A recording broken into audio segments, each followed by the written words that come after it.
Seeing that it is 7:01, we will go ahead and I'll call the meeting to order. Becky, are you ready for roll call? I think so. Okay. Gloria? Present. Sharice? Present. Beth? Here. Barb? Present. Okay. Lupe? Here. Michael? Here. We're missing Daniel and Mark and Angie. Okay, thank you. I believe we do have a modification for the agenda tonight. We are taking off item 6.2 and going to move that to our March agenda. Are there any other additions or corrections or modifications for tonight? All right, is there a motion to approve the agenda? So moved. Second. All right, thank you. All those in favor, please say aye. Aye. Aye. Any opposed? Okay, we have an approved agenda. Is there any public comment for tonight?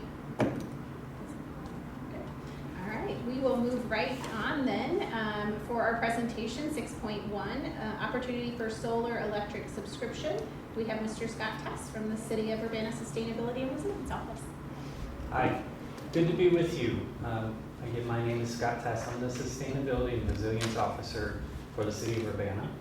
I work on issues relating to energy, water, waste, renewable energy development, continuity of operations, and related topics.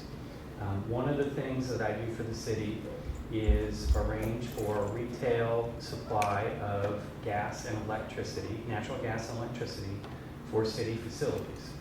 We have historically included the library in our brokerage, if you will, of gas and electric supply. So in Illinois, commercial facilities like a library or a city building can buy gas and electricity on a competitive market, even while that gas and electricity is still delivered by the regulated utility, Ameren, Illinois.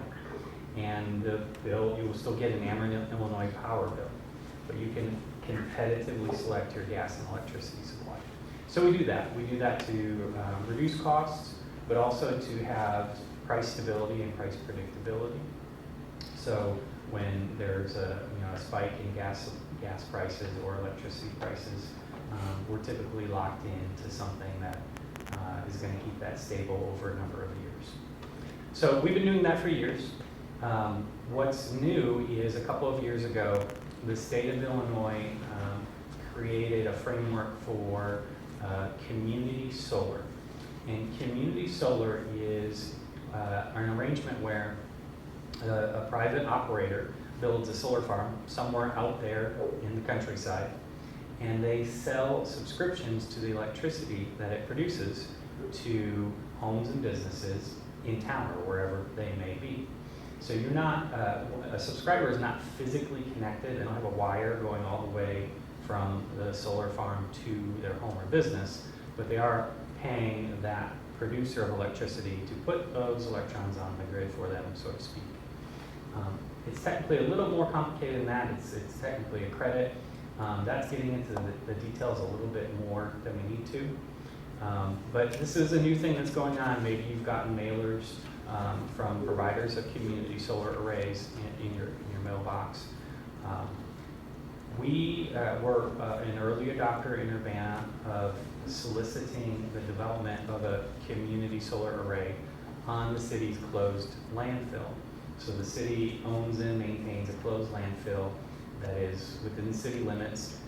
If you've ever been to the Landscape Recycling Center in Urbana, you've been on top of our closed landfill. We have Landscape Recycling Center, Fire Department training range, Police Department firing range, and now a solar array on top of our closed landfill. So we partnered with the developer several years ago, and they own, operate, sell, and decommission a solar array on our closed landfill that is in the community solar program.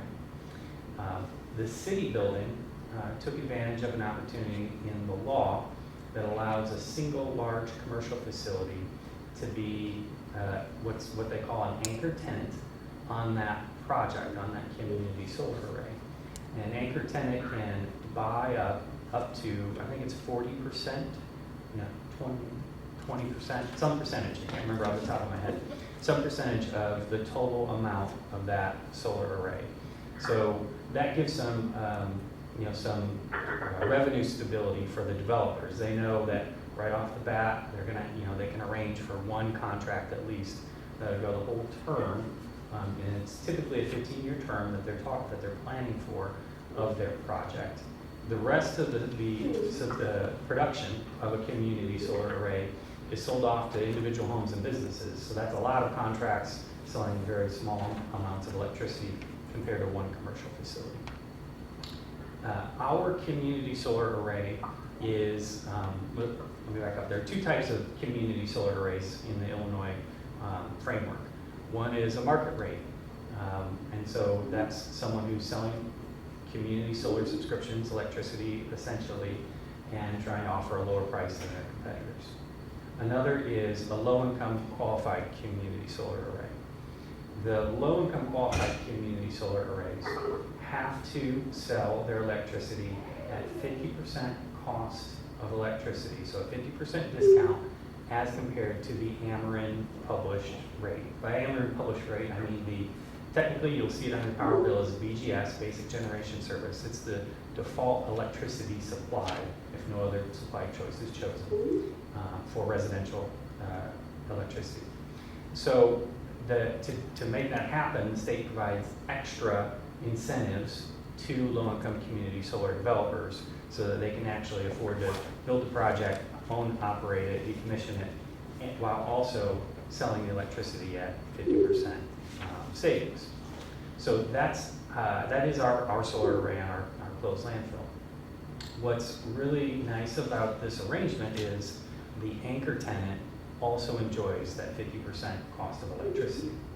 So in our first community solar array, the city was happy to have the Urbana City Building be the anchor tenant and pay 3 cents a kilowatt hour for electricity. It was our starting price. Now that price, that 50% discount, my understanding is it's the 50% of the currently published default electricity supply rate. Well, that rate changes from time to time. Everyone's quite aware of that now because it's gone quite high. But whatever it happens to be, folks using a low-income community solar array are seeing 50% savings. Okay, now we're up to the present.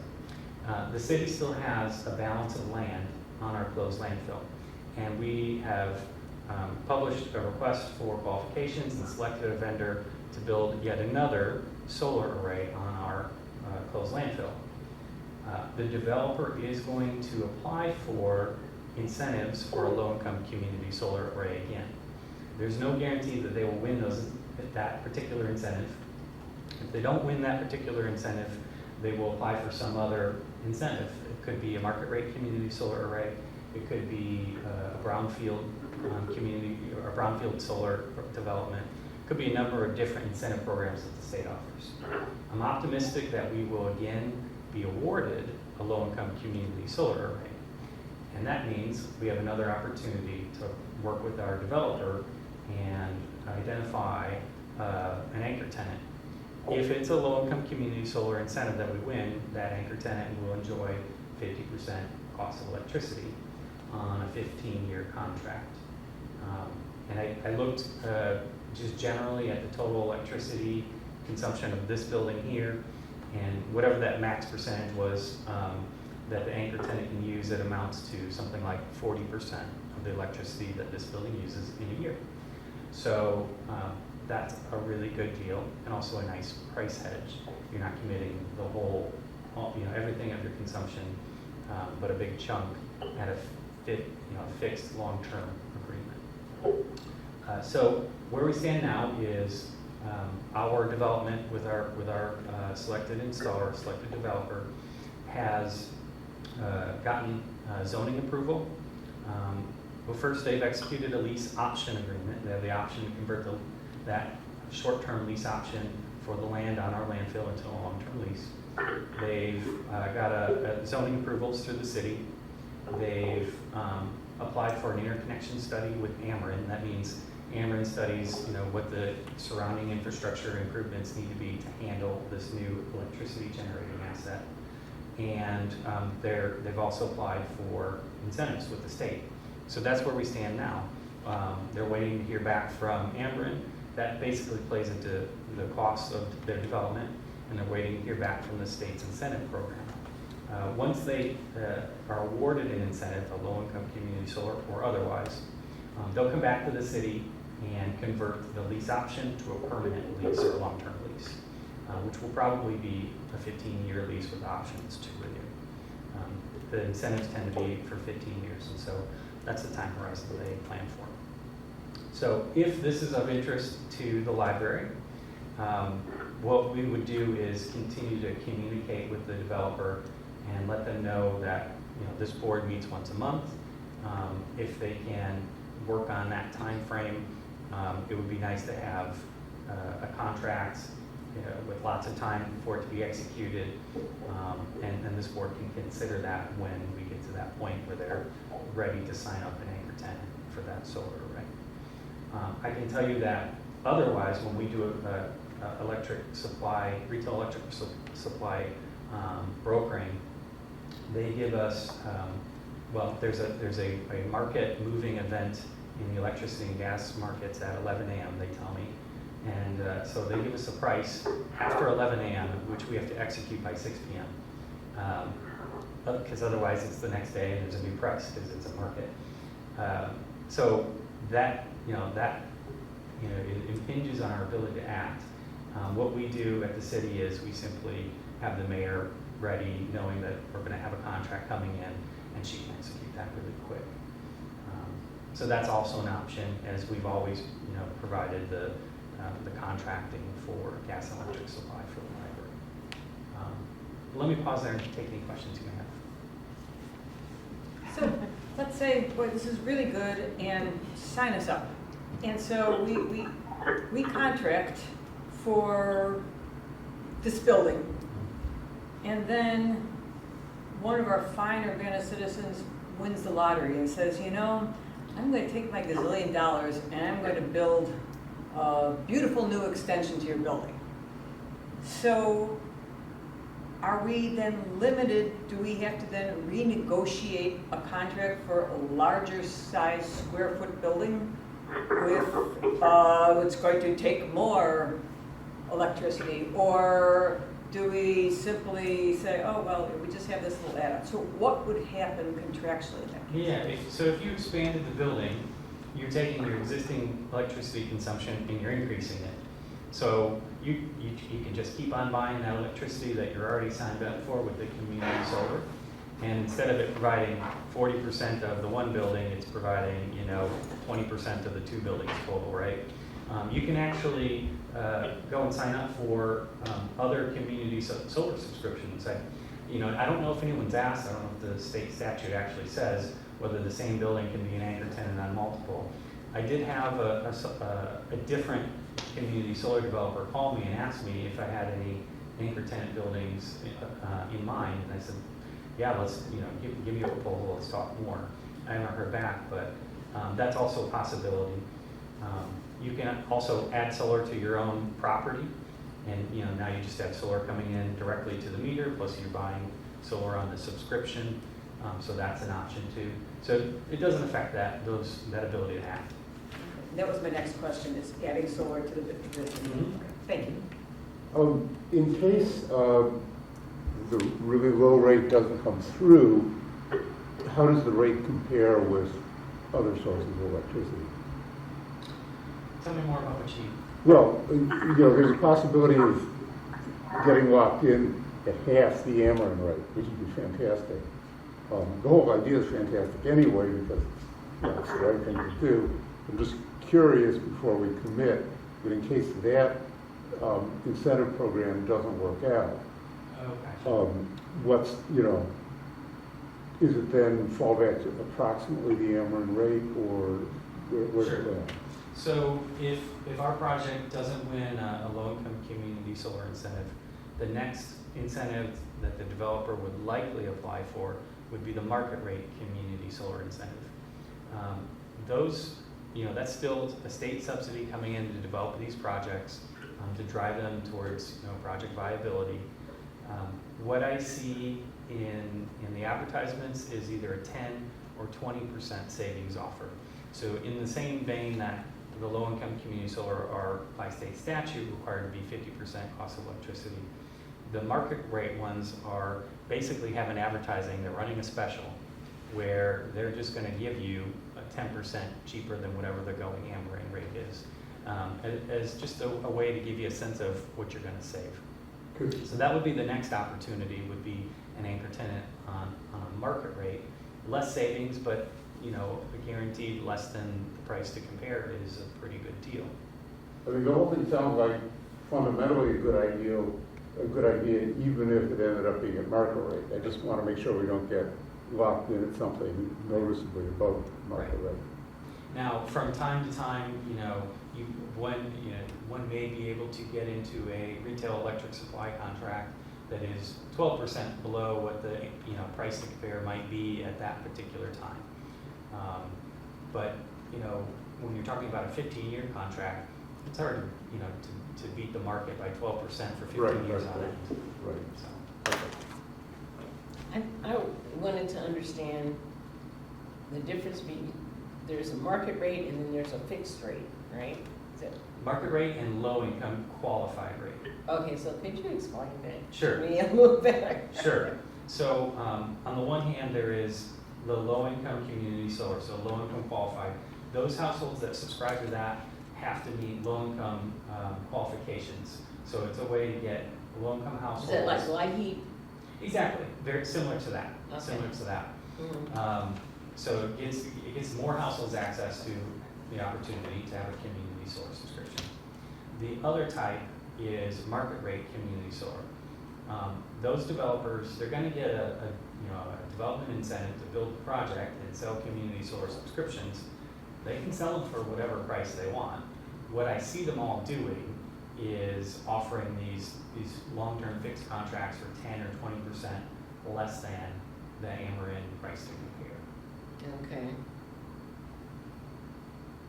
At So- this time, is there anything that the library needs to do in addition to submitting the letter of support? And are there any other anchor tenants that are at play? I got you first in line. So no, and no, there's nothing more you need to do. What's the timeline? I mean, you explained the steps in the process, but what's the timeline when you expect to know whether or not the low-income qualified incentive came through? I don't know when that incentive decision is made.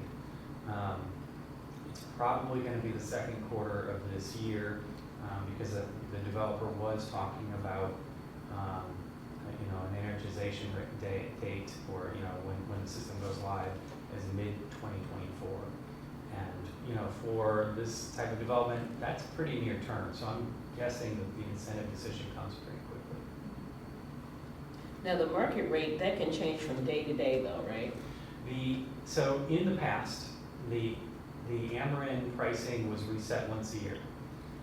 With the volatility in the electricity markets, it's been resetting every 3 or 4 months. If we're talking about a retail electric supply contract instead of a community solar program, that changes every day. Greed, in other words. That's what it is. Just plain old greed. Because these folks are making money hand over fist right now, period. So it could possibly reset one day to the next. But it probably would just reset once a quarter. When we're talking about the price, the Ameren tariffs, the Ameren electricity default, supply options, those are heavily regulated by the state. In the case of residential, that electricity is actually bought by the state and sold through Ameren at no markup. So, this price that we're paying at home, if you're on Ameren basic generation service, that's just the best that the Illinois Power Agency could do. That's the best they could buy electricity for and then pass it through Ameren at markup.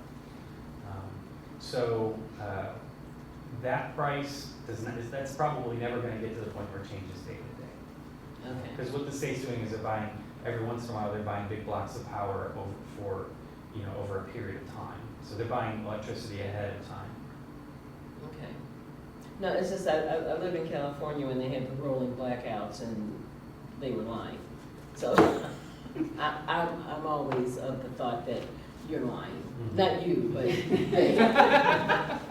they are. So, you know, that's why I wanted to know. So it may not reset daily. It usually resets quarterly. You said, Well, it hasn't been even. It hasn't been, you know, the first day of each quarter. It's really been the Illinois Power Agency responding to changes in how the electricity system is working in Illinois. So when the market changes and all of a sudden a bunch of communities like Urbana, who have municipal electric aggregation, cycle off and don't renew their municipal electric aggregation contracts, well, those are actually big electricity buys in the market. If Urbana sends all their residents back to, or, you know, off of aggregation and back to the basic generation service, the default electricity supply, that's a huge amount of electricity demand that's now being thrown onto the state to go buy electricity for. So those big fluctuations cause major disruptions in what used to be a very reliable business as usual. okay. And I'm looking through all this through a keyhole. You know, it's extremely complicated, and I know just a Yeah, and bit. this is what you do. Can you imagine how residents feel? Oh, I'm always patient. You know, I get the same phone call over and over again, and I have no expectation that residents can wrap their heads around this because I can barely wrap my head around it. It's very complicated. Great, okay. Any other questions for Scott? So, just again, we don't have, do you need a letter from us or anything? You just want to do something. Yeah, just want to make sure we don't blow it and somehow not getting it. No, we're all set. Okay. Just wanted to touch base and make sure that you all had some information and background on it and were agreeable to it. It sounds like something that the board is very enthusiastic about, so we appreciate you presenting and keeping us up to date. Great. Thank you for your time. I appreciate it. Thanks, appreciate it. Thanks, Scott. Thanks, Scott. Yeah. Thank you. Okay, moving on with the rest of our very full agenda tonight. 7.0, we have our action items, our consent agenda. Does anyone wish to separate any of the items on the consent agenda? All right, here's the list. We have the board meeting minutes of January 10th, 2023.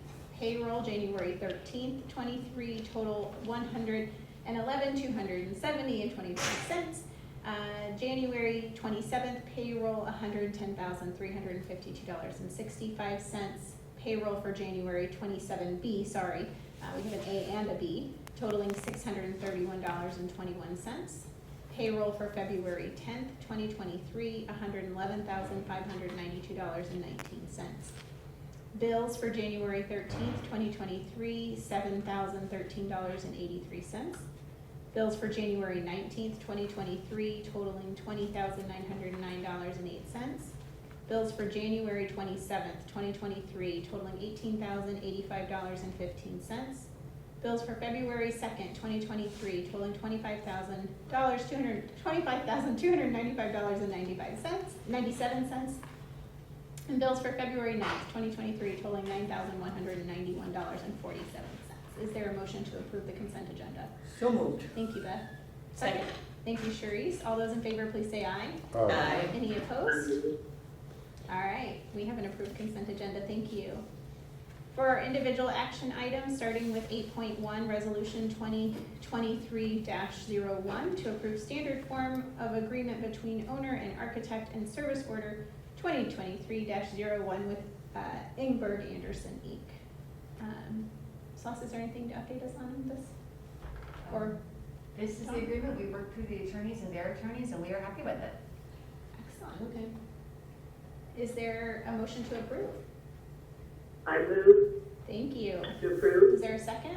Second. Is there any discussion? Fantastic. All the, okay. Oh, well, no. I didn't get to read it all the way through, so I'm kind of like trying to do a scan. But I guess my question is, what are the rates that, with this contract, or are there rates yet? Or, There is a section that has rates, and then they have an estimate of cost in one of the, I don't remember which page it was. There's two service orders. The first one is to conceptualize the project and figure out what we're gonna do. That has a cost associated with it. Uh-huh. And then the second service order is just, does not have cost in it because it's not something you're approving tonight. It's just to show you what it's gonna be. And when we have an idea of what needs to happen, then they will give us a cost and we'll come back to you to approve the second service order. That was But like- then it's a fixed price for the first It one, was like 28K. 28,000. Yeah, Um, I was looking for that, I was like, I only got the one page with the resolution, I didn't see it, the one with the, or I haven't seen the one with the, all of this, I'm sorry. Okay. Just a comment, not about the contract, but about the sort of plans. Maybe it's just personal eccentric aesthetic taste, but one of the things that was planned to be done was to make it so as you come in, you don't see any librarians working. There was, you know, you should only see people ready to serve you. You don't want to see librarians kind of doing library stuff. And my personal aesthetic would be the opposite direction, that it's wonderful to see people doing their stuff, and that it's probably also more efficient, because if you have enough people to meet everybody who comes in at peak, there's going to be people standing around unless they have other stuff to do. So that doesn't really affect the contract, but as they get into the plans, it's just more. There are plenty of people that want it. Okay. All right, all those in favor, please say aye. I don't think we have a further motion. We did Oh, not- did we? I'm sorry, gotta have this up. We Barb and Gloria. Yeah, we did. Oh, I'm sorry, okay. Yeah, actually, yeah. Okay, yep, We're on track? wrong, I'm sorry. Ready for a vote? Okay, all those in favor of approving the resolution, please say aye. Aye. Any opposed? Okay, motion's approved. 8.2 fiscal year 23 budget amendments. These were in the board packet. Is there a motion to approve? Yeah, so we- Michael, thank you. Is there a second? I'll second.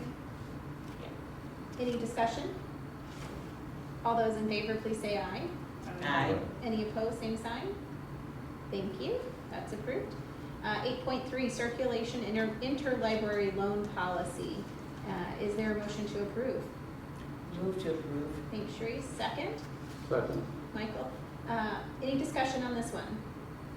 All those in favor, please say aye. Aye. Any opposed? Motion carries.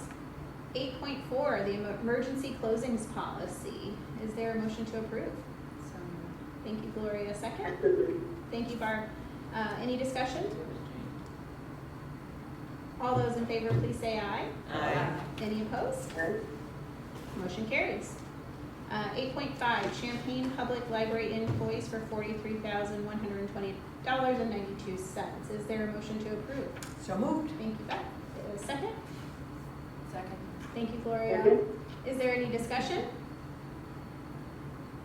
All those in favor, please say aye. Aye. Any opposed? Thank you, motion carries. And 8.6, the Ameren invoice for $11,470.69. Is there a motion to approve? Move to approve. Thank you, Sharice. Is there a second, a reluctant second? Second. Thank you, Gloria. Is there any discussion? Actually, there is, I'll just say the same thing I say every month. At the rate that we pay, the cost benefit analysis on putting a second layer of sealant on those windows up there, you know, plexiglass layer that'll preserve the historical thing. It's probably quite a bit different than when we first thought, you know, it doesn't work. So we should think about that for sort of an immediate, small scale energy efficiency.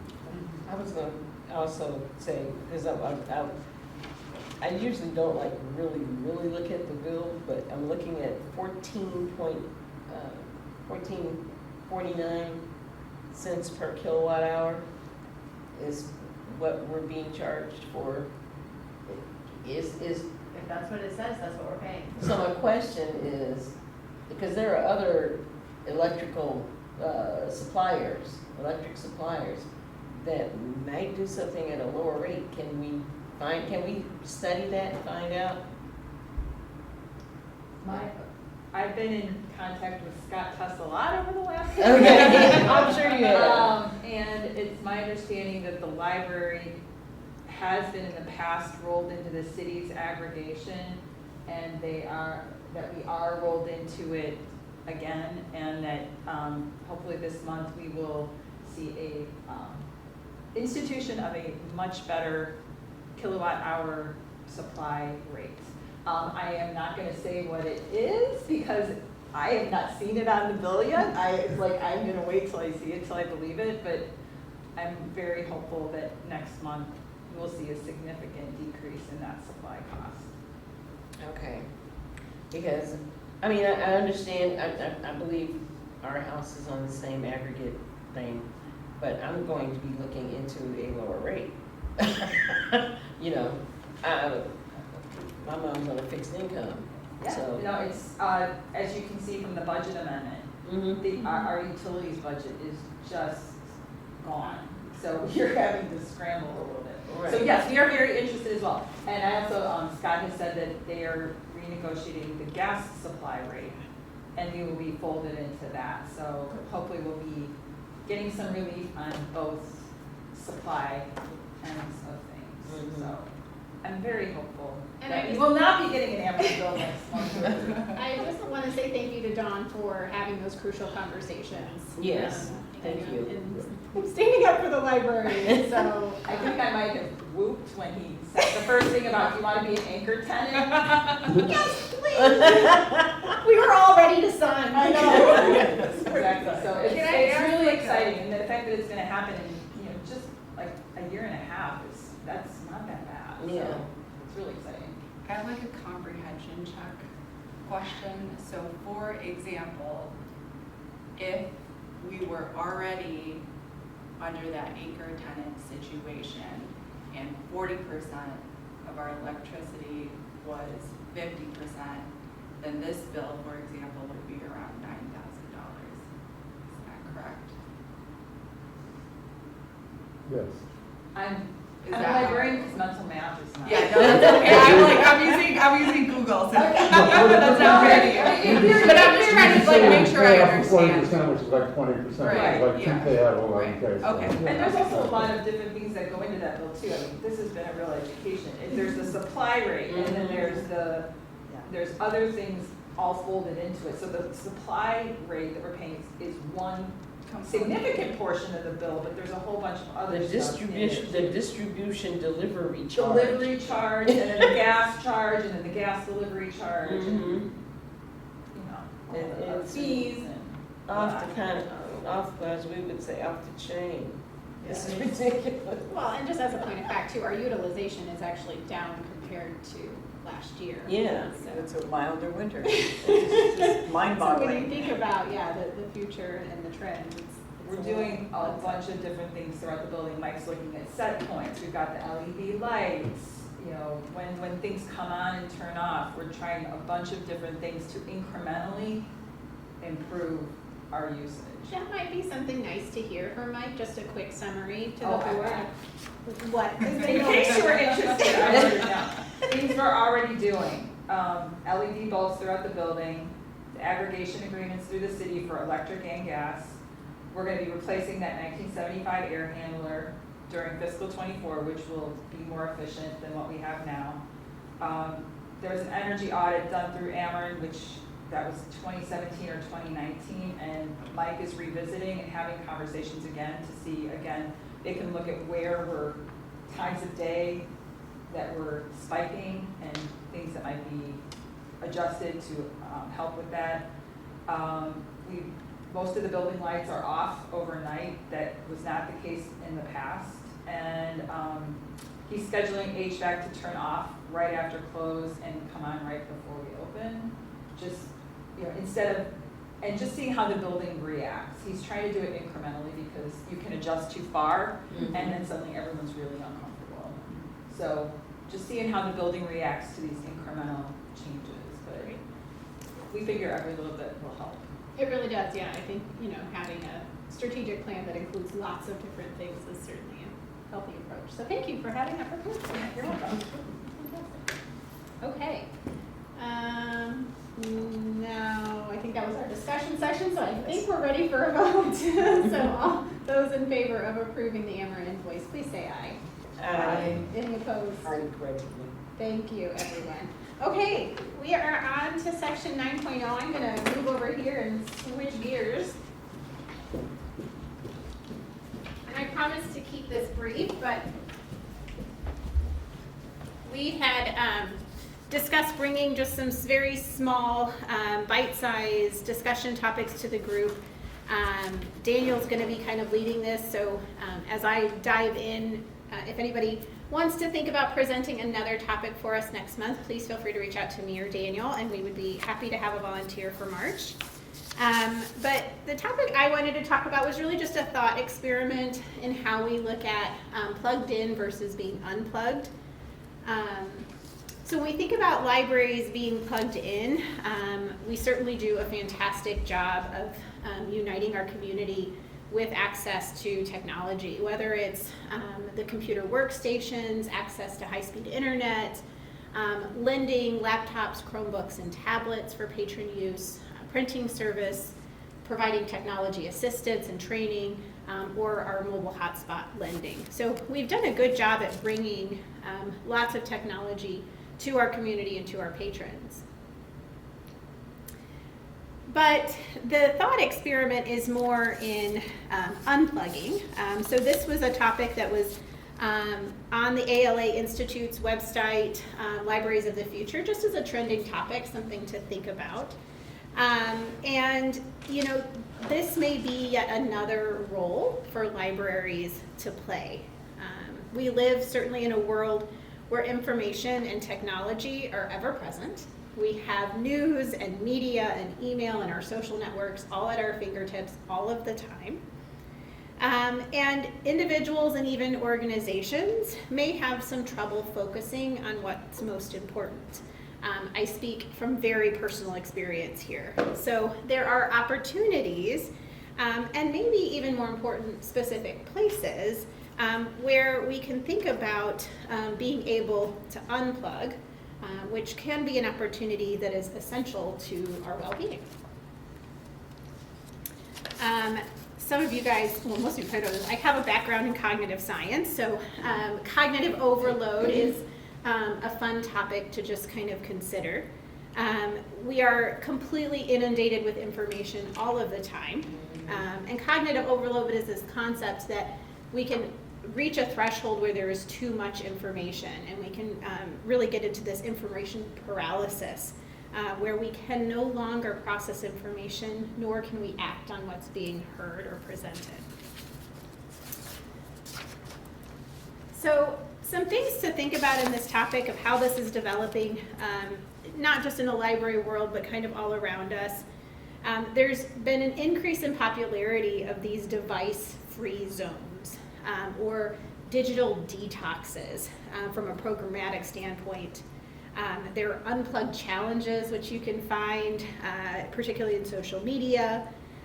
But you know, all of these things demonstrate this awareness of this hyper connectivity that we have, and a growing movement away from that level of technology dependence. It's not that we don't appreciate the benefits that it brings to our life, but maybe how and where we put it in. The travel and tourism industry is on top of this. They're embracing escape destinations, which sounds fabulous if you ask me, that actively promote a lack of internet or phone signals. There are new products that are coming out on the market. There are clothing and phone cases and bags that intentionally limit your incoming communication. So these are finding increasing momentum in the retail industry as well.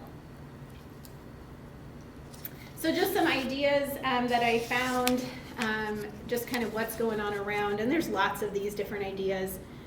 This came from a library in New South Wales, Australia. I apologize, the print is really small there. This is from their website though, but they have digital detox programming. And so once a week, this is I think Thursday afternoons from 3:30 to 4:30, they offer this consistent programming where they invite their patrons to participate in quiet reading, meditation, or mindfulness activities, coloring pages, crafting, calm music, Legos, those different types of things. Another library, I have to point out because I thought this was really interesting. This is St. Mary's with apostrophe S Public Library in St. Mary's without an apostrophe, Pennsylvania. I had to verify that because I thought it was very strange, but yes. But their library, this is from 2021, so imagine still in the summer of pandemic, but they were offering these digital detox boxes to patrons. So these were geared towards children that contained books, prizes, packets of papers, activities, games, not unlike things that our youth services have provided, but certainly a way to highlight some non-technology time for our younger folks. And like I said, there's lots of ideas out there on how libraries are kind of adapting and hearing this call. So some opportunities that we can think about really just at a very big level is considering programming and services that encourage reflection and non-digital exploration. We certainly do that, we see them all the time, but looking at it through the lens of being plugged in, but also having space to detox or unplug as well. Being more proactive in how we think about things, being responsible to the way future generations are going to concentrate and process new information. How we set up our spaces is important, and how we reach future generations that are even more inundated with the technology than we are. And then one thing I like coming from my healthcare world is really thinking about our workforce as well, and considering these whole health models of employee engagement. It's not just our patrons, but also our workforce that need time and space for quiet reflection to enhance productivity. So within the medical center, we are creating whole health rooms or spaces for people to go and relax briefly throughout their day, and seeing very positive responses. And hopefully we can show quantitatively some of the increase in productivity from that. And that is all I have for you guys. It is. I do encourage you to take a look at that ALA Future of Libraries website, particularly if you're interested in sharing just a quick topic. Again, it can be a nice little time suck to sit there and enjoy all the curiosity, but really just some food for thought for us as we are thinking about our library and thinking about our community and other things that we can share. So, any questions or discussion? I just want to say one thing, it's funny, ironic that you have to go on a website to get ideas about unplugging. I intentionally kept it short because I said I gotta walk away from this so I can go and do some quiet reflection on the I was trying to keep from laughing because, but I agree, it's just funny how as a culture, society, we've been like racing to all this technology, and then people are like, oh my God, I got analysis paralysis, and and I need a quiet space with the reference cards now, so instead of going online, where's that Dewey Decimal thing that we used to do? It's amazing how everything comes around, it's how circular our time seems to be. So it's that pendulum, right? It's that finding that balance between wanting to be so forward-thinking and embracing technology, and then kind of remembering our roots and things too. One of the things that libraries are traditionally quiet places, but when you think of how we've evolved, that's not necessarily true. Mm-hmm. Nor does it need to be. But an interesting thing to reflect back on our roots. Yes. But thank you for that. Thank you guys. That Yeah. was nice. All right. Okay, back into agenda mode. Thank you for that. We will look at reports. Do we have a report from the Friends of the Urbana Free Library?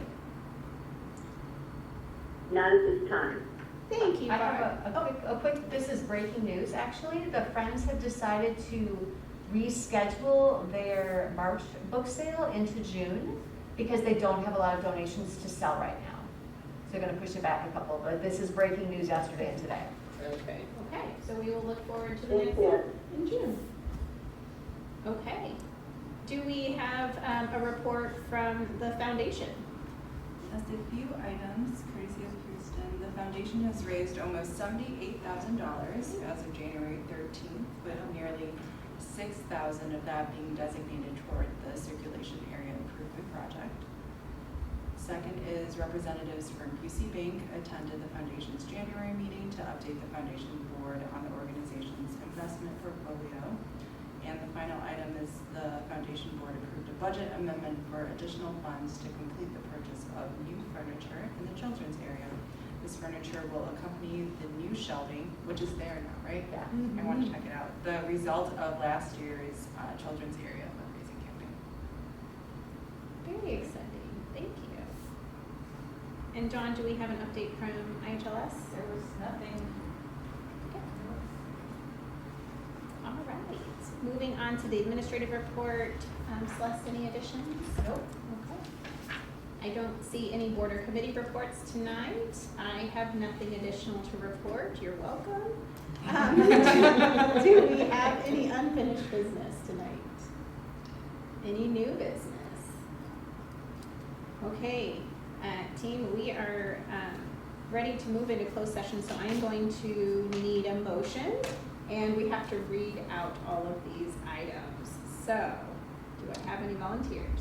I move that we go into closed sessions for discussions of minutes of meetings lawfully closed under this act for purpose of approval by the body of the minutes for semi-annual review of the minutes as mandated by pursuant to 5 ILCS 120/2 C 21 section 2.06 for approval also of destruction of verbatim record per 5 ILCS 120 2.06 C 1-2 and compensation and performance of personnel pursuant to 5 LCS 120